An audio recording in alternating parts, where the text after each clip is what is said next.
there was a lot of talk before the leave vote happened that if Britain were to leave, it would try to strengthen ties with the Commonwealth. But one must keep in mind that nothing in the European Union actually prevents us from trading with the Commonwealth or with South Asia, with any other countries outside of the EU. And Germany does it very successfully with all of these countries. But of course, one might argue that one thing that might happen now is that the European Union, you don't have to sort of have them negotiate trade agreements on your behalf. So Britain can go alone and start negotiating trade agreements with India, with China, with Bangladesh, and so on and so forth.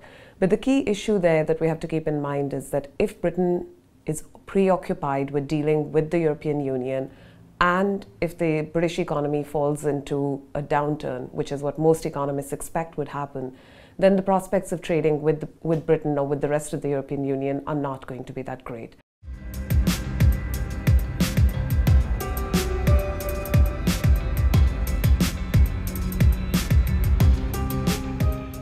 So let me give you an example of India. India's biggest trade partner, biggest investment partner is the European Union.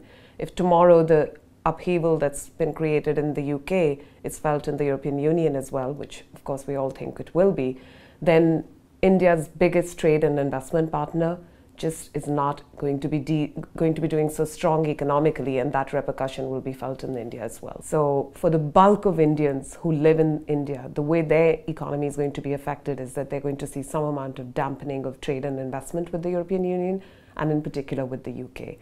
And the point is that Indian investors who come to Britain hoping to potentially even serve the European market from here are now going to wonder whether they should be doing this.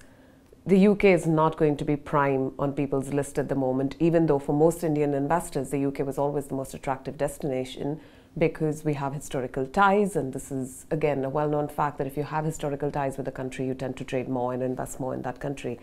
But now with the relationship between the UK and the EU changed, the UK is not as viable an export platform, at least at the moment, till we know what kind of new relationship will be forged between the UK and the EU.